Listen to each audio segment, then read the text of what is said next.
वोक TV के producer जनाब तारिक साहब के लिए सफ़ीर इस्लामी जमहूरिया पाकिस्तान जनाब इफ्तिखार अजीज़ साहब ने टोकन ऑफ एप्रिसिएशन यादगारी शील्ड का उनकी खिदमत के इतराफ़ में जो कम्युनिटी की हर तकरीब में अपनी जो खिदमत सर अंजाम देते हैं उनके लिए एहतमाम किया है। आपकी भरपूर तालियों में मैं गुजारिश करता हूँ कि वो तशरीफ़ लाएँ और सफ़ीर पाकिस्तान से अपनी शील्ड वसूल फरमाएँ।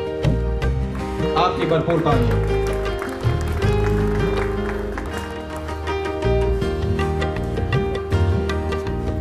और इनके साथ इनके को पार्टनर जनाब शहजाद साहब के लिए भी एक यादगारी शील्ड है। मैं उनसे गुजारिश करता हूँ कि तशरीफ लाएं शहजाद साहब और अपनी शील्ड वसूल फरमाएं।